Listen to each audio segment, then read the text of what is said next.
Welcome to the Haven Hubcast, a place to learn what business leaders, owners, and professionals are doing to navigate and grow in today's market.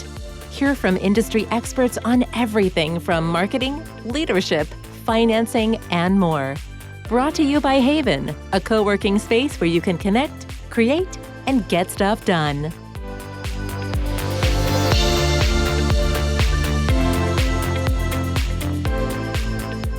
Hello, and welcome to another episode of the Haven Hubcast.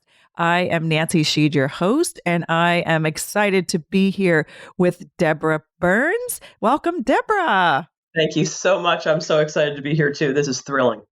Deborah is the founder and chief prosperity officer. I can't wait to dive into that title of Literacy to Legacy Mentors, which is a personal finance education and mentoring company. Deborah is also the founder of Burns Communications, which we're going to let you sort of tell more about us. But Deborah, you have had this fantastic career coming from communications and sort of moving over into being the chief prosperity officer. But that's not necessarily a normal route for some people. So I always love to hear, and can I ask you to share with our listeners your sort of journey to get where you are today? Absolutely, would be delighted to, and thank you for the opportunity. I did get my journalism degree, so communications has always been something I've been very interested in, and I worked for a very large publishing house for the first part of my career. And then I went into a secondary career path in the corporate world in a very major cosmetics company. And then thirdly, I went into the agency world. So it was a really cool opportunity to test run, if you will, every facet of communications to see which one stuck. And agency I loved the most because it was the most fun, honestly. And it was not only fun, but it was intriguing and interesting and fascinating because I was working on different business every day, every hour. It was lovely. It was wonderful. And I met so many cool and interesting people along the way, internationally and otherwise. And I worked for some very premium brand clients.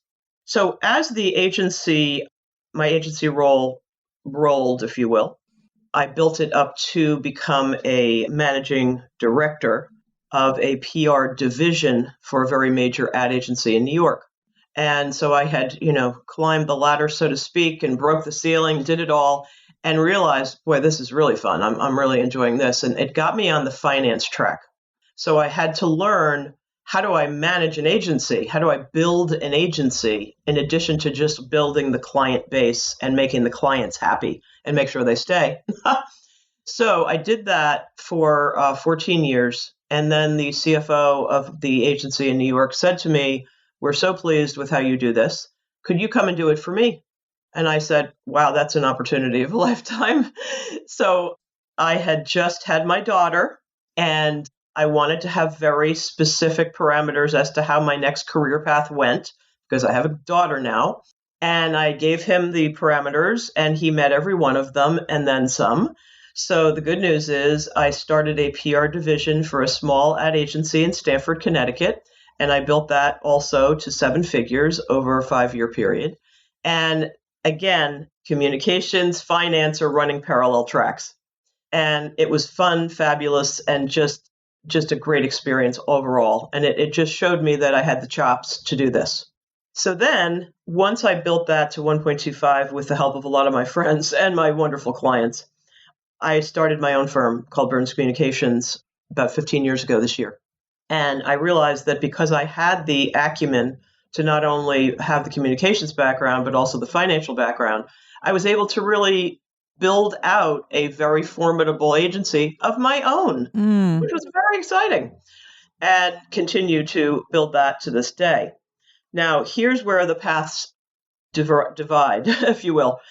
I had been doing a side hustle of consulting to families, individuals, and retirees about their finances.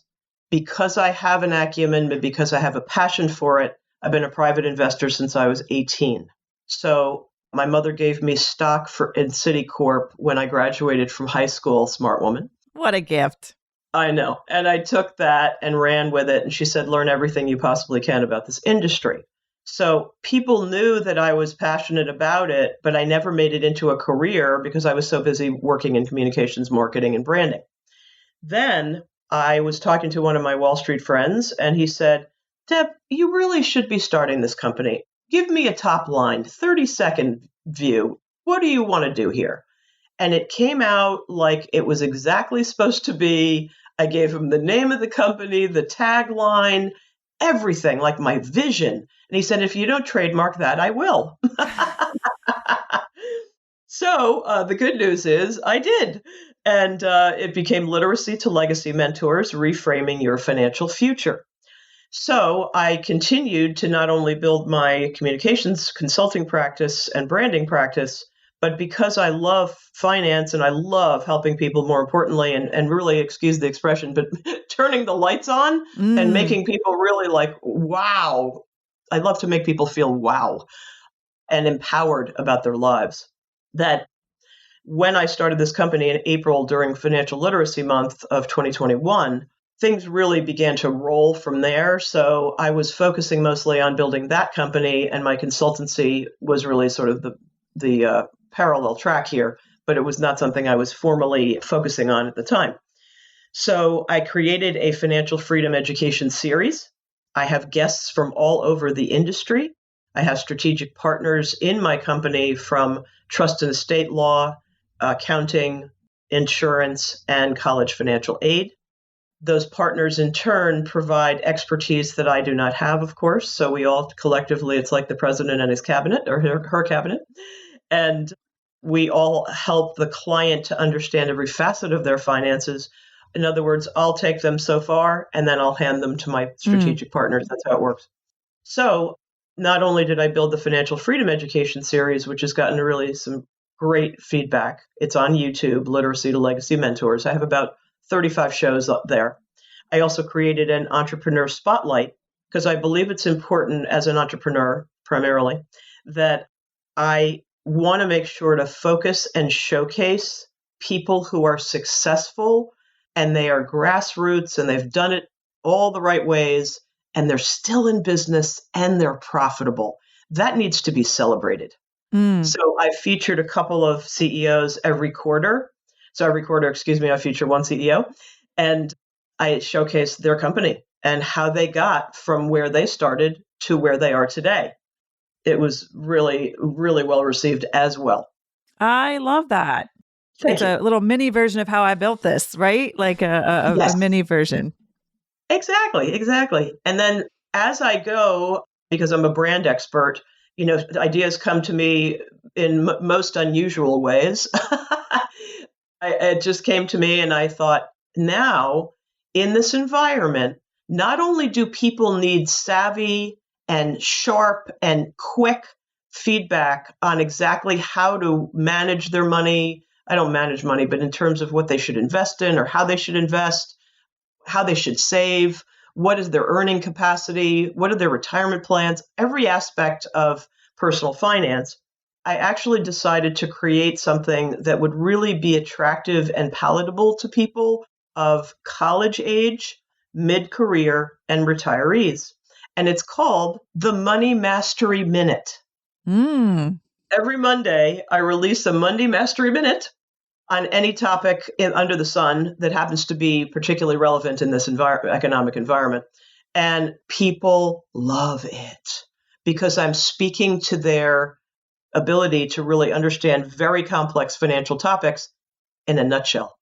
I love that. And exactly. And it's digestible and it's not overwhelming and they can get in and get out and think about it and how it would affect their lives and everything else. That's wonderful. Thank you. So I'm doing that. That's also on YouTube. They're called YouTube Shorts. And then secondly, I just released something that I feel is also just, again, to meet the clients where they are. Because money in this environment, no matter if you have a lot of it or none of it, people are being more discretionary than usual. So I released a financial freedom accelerator so that people can come to me with any kind of financial decision that may be sticky or difficult or challenging or on deadline. And they can talk to me for 30 minutes and it's half of the price that I typically charge because it's obviously half an hour. Got it. we'll include those in the show, those sort of opportunities or where they can find out more about that in the show notes. Yes, yes. Just trying to meet the clients where they are. And I also work with clients on building out their entire personal finance life. So, for instance, if you're a college student, I can help you all the way to retirement. Or if you're mid-career, I can help you to retirement. Or if you're in your retirement, I can help you through that process. And again, with all of my respective colleagues, partners, and experts, we are able to really provide a circuitous, end-to-end solution here to our clients, which is phenomenal.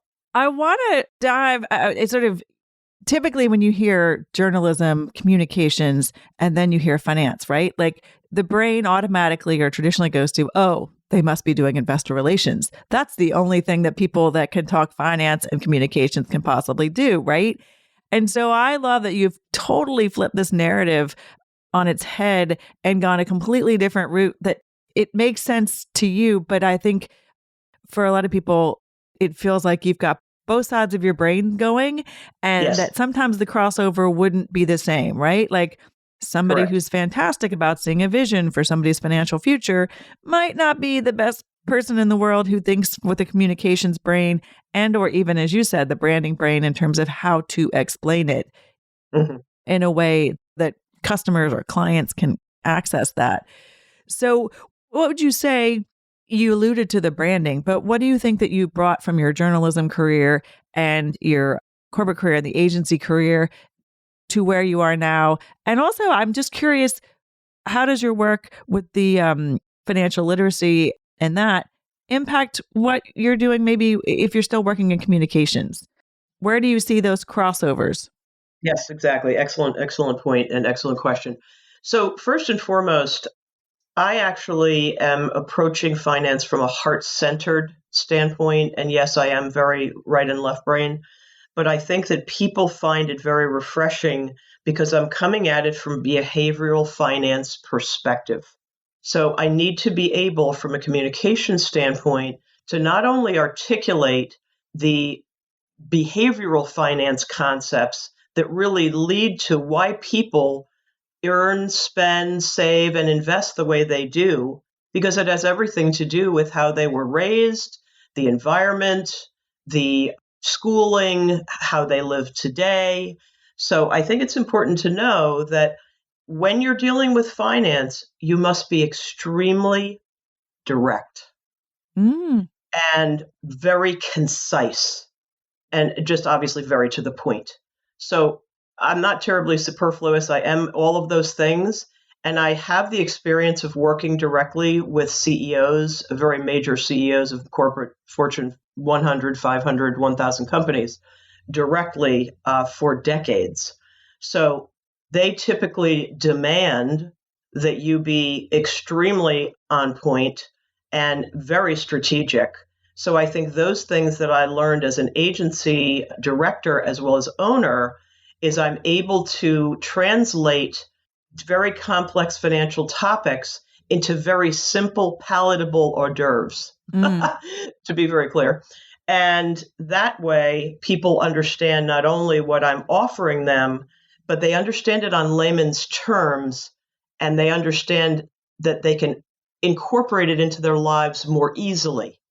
My journalism career helps me also to create a brand message and communications around the finances that people likely have not really heard before. I'm very non-traditional in my approach to finance. I think it's very refreshing, and I do it because it's resonating with so many people, because finance, in the end of the day, is emotional, no matter if you believe it or not. Well, the being concise and being strategic makes such sense. I'm going to also say, though, I suspect that your journalism and communications experience makes you a really good listener and question asker, right? So that you have gone in and you've asked those questions and you've listened, and maybe you've heard things that aren't actually being said, but are being said by what's not being said, to help you come up with that concise information or the strategy or whatever. That's also sometimes a gift, right? Like a lot of us think, I'm going to go get finance advice. it's cookie cutter. People say you do this, this, this, this, and this. And what I'm hearing from you is, oh no, this is that. This is much different than what you would expect to find when you're finding a partner to come along your financial journey with you. Exactly right. And thank you for that, because that is what I'm offering. And I'm delighted to have the opportunity to offer something very different in the marketplace, because, financial literacy is not something that's offered in schools or high schools or colleges unless you're a finance major. And people don't have the advantage that most people do who have a finance background in life. And I want to give them the opportunity to actually have an advantage and an edge and a leg up that they wouldn't have previously. So yes, to your point, I do want to be strategic and to the point, et cetera, but I do need to weave in that sort of 50,000 foot view and the why. So in other words, why are you spending the way you do? Why are you not saving as much? Why are you investing in this and not making enough return on investment? I'm all about the why, and not that people in the industry don't care about that. Of course they do. But that is the foundation of my business. I have to get to the why, because I believe together as a partner, it's my job and my responsibility to help them get to the why and change and reframe their behaviors, their perceptions, their habits, their patterns around how they handle money. And people have not really been working in this capacity, in this vein, as much, if not at all, in this financial literacy industry. That's a great segue out. You just mentioned the word partner, right? So again, traditionally people think, oh, I'm going to talk to my advisor. And there seems to be this kind of hierarchy, right? Like the advisor is the very smart person. I'm the person who's coming in that needs to be told what to do. And I know it's very important for you to be considered a partner alongside of your clients. Or I know you also like to talk about the partnership being an accountability partnership. So can you talk a little bit more about like why that's important and or how that fits into your different model in terms of working with your clients? Absolutely. So the origin of my accountability experience specifically is that I was part of a mastermind with 5 other women entrepreneurs. We met each month for a period of 3 years. Wow. And at the end of, I know, it was phenomenal. And at the end of that, here's the good news and the success story. Each of us started our own companies. So that said, because of that accountability experience, about 10 years ago, I actually got an accountability partner.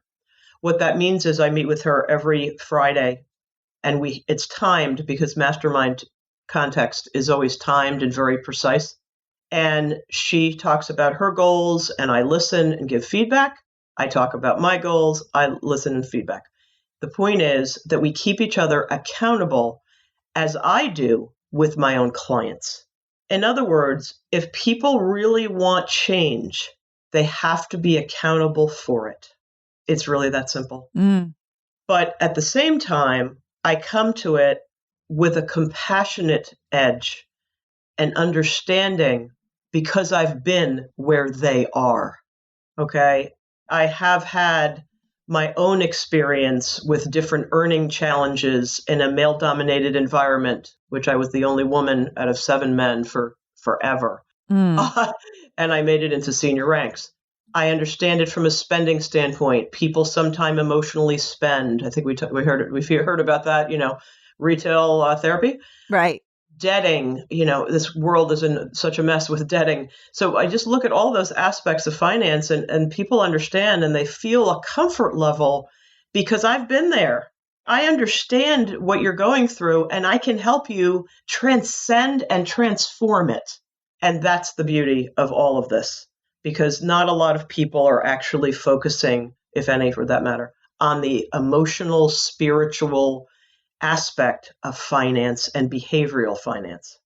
And I think, again, that's just very different as opposed to that concept where we walk in and we get advice and we're told, and then we're sometimes confused because we've been told about this and that, and it's not presented in a way, it's kind of like, this is the stage, this is what you should be doing, as opposed to letting where somebody is lead the conversation and lead the direction of what's next. And I was about to say problem solving, but it's not even problem solving as much as in, creating the journey, and I just love Yes. this image of you helping people create a journey wherever they are. You've alluded to, starting out, mid-career, retirement, right? But it's not cookie cutter. Where are you in this journey? Not where should you be or where do Right. where do others think you should be? Let's talk about where you want to go. And then we'll worry about Well, that's exactly right. the plan. Earlier in the conversation, and I know feel very strongly about this, that you have your lane and you have your expertise, which is actually quite broad between journalism, communications, Yes, it branding, is. and finance, but that you also know that there are the experts in, especially when it comes to finances, when it comes to planning, when it comes to legal, when it comes to estate. You alluded to them as being, kind of strategic partners, which I think, again, just keeps building this partnership conversation. How do you build your own and then how do you bring them in? Because that's a big trust factor that has to go on. Do you know what I mean? Like you either have to have worked with them or I love referring people, but I know it's also when I do that, it's my reputation that's on the line as well. So what does that look like to you? Couldn't agree with that more. And I even say that to my own clients, be very, very careful with who you partner with because they are your brand ambassador. Right. So the experts I partner with have to meet certain criteria. I'm very particular. I've had very, very prestigious clients in my career. So I also make sure that my partners are prestigious, esteemed, veteran, well-known in their industries, and really know their stuff. I also have worked with them and I know them personally. So that's the reason I chose them. Mm. And that's really helpful. And again, I have a handful. I rather do a few things really well than try to approach it a little bit too broadly. And I don't really know these people and I don't feel confident referring them. In the process, and I've been through this a couple of different experiences with clients, let's say, for instance, one had an estate situation in the state of New York, and I could take her as far as the legal piece because I have been a power of attorney and an executor of 3 large family estates. So I served as the paralegal, if you will, not the formal paralegal, but I did a lot of the work so that they could just go to court. Not that that they obviously have a tremendous role to play, but I took this client that far, and then we brought in the expert in New York, and we had a conference call, and it's an implicit trust because they know how very demanding and very particular I am. Right. So they are assured that I actually have the best of the best on the team. I love that. And again, I think, as you just said, you don't pretend to do everything, but that you actually give people, and again, the trust. So somebody doesn't then have to go find this person to be on their team to get to where they need to go. They have you alongside to say, all right, here's the team we're going to put together. We're going to make it easier. And we've worked together before, so we actually know what this looks like. And I think that's a very important point, Nancy, because I also have been counsel to very large estate individuals who have actually brought me into the investment management legal scenario that they have. And I've had the seat at the table with their people. So it's hybrid. I'm very open to doing both. Just knowing that, again, I don't offer financial advice. I'm not FINRA, or anything formal along those lines, but I've worked with 2 of the most prestigious wealth management firms in the world. And I worked with 2 CEOs for a period of almost 15 years directly. So I know enough, and then I hand it off to the experts who are credentialed legally, financially, and otherwise. And that only makes sound and sensible sense, right? I love that. Can you paint the scenario of, because you have talked about the different stages in life, but paint the scenario or where an ideal situation where somebody is coming to you, because it sounds like there's several different points and timeframes, but who does it make the most sense for, or given what's going on in our world right now, where are you seeing the most impact? Maybe that's a better way to ask it. Where are you seeing the most impact where you can help people? Yes. I think the entrepreneur is where I play best because I am one and I have been one for quite some time. I understand the entrepreneurial mindset and I can take clients through a one-off, again, as I mentioned to you, if it's an immediate need and they really need to solve a problem. Then I can do a series with them in terms of let's cross this bridge. We'll focus on this topic. We'll solve that. It's really, as you talked about before, it's a problem-solving, solution-oriented offer. And then my ideal client, which I'm actually working with right now, she's retained me for 6 months. And I'm taking her through every single facet of her finances, from earning to saving to spending to investing. And I meet with her 2 hours a week for the next 6 months. And it's very prescriptive. I have systems in my business, so I write all these reports up, and the conversations are very direct and very specific, and they have homework to do. So that's the ideal scenario. I'm looking to work with more retainer-based clients because it all works together. Not one is standalone, because the behavior, the attitudes, the habits play into every single aspect of your financial life. Absolutely. So if you want to change that, you have to affect change over time. A habit takes 21 days to break, but I believe it takes more time because we're getting into some pretty emotionally charged topics. I'm a safe haven, no pun intended. What a great segue. What a great segue. Well, I was about to say, and speaking of entrepreneurial journeys, Yeah. so you beat me to it. Let's tie it to Haven. If you share with us, you and I are here chatting because of Haven and the community that it brings together. Curious how you found Haven. How did Haven find you?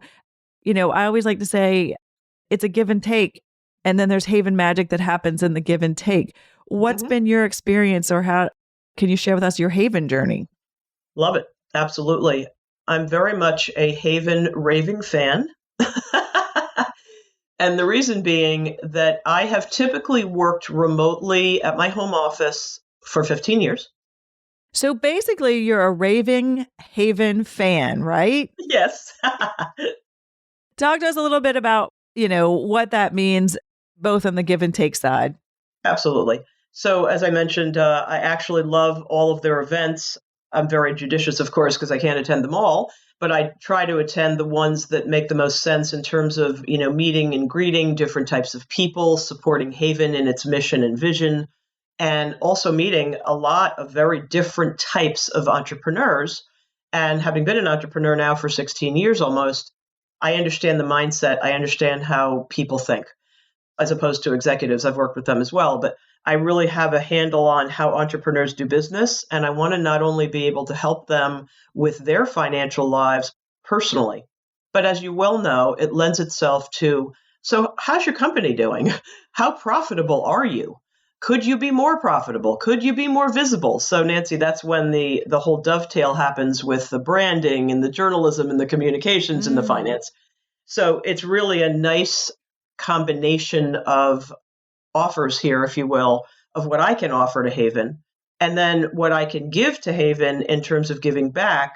I am working with them right now in putting together a pretty sexy offer for the new year that has to do with how I can then offer my services to entrepreneurs in a different type of format at Haven.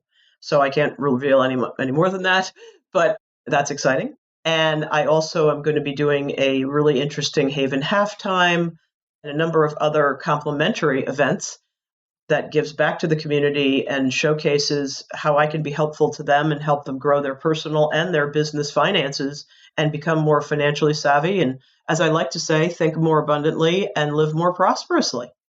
And I can't imagine a better ending from the Chief Prosperity Officer to be thinking about living prosperously. Deborah, I've just enjoyed hearing about your journey and how you're helping people and how you're doing it in a very different and dynamic way. You've mentioned some of the sort of the ways and avenues people can find you. What's the best way to connect? We'll certainly put the YouTube channel on there, but what's the most direct way for people to reach out to you? Yes, they can actually look on my website, which is literacy to legacymentors.net. I also have a pretty powerful Instagram channel called Deborah Prosperity Mentor 1. And that's where I do a lot of my Money Mastery Minute connections and showcases and other things that I may be offering them that has, a value add. I don't go on there every day, but I'm on there often enough. So Instagram, my website, my YouTube, I'm on other social channels, but those are the most robust.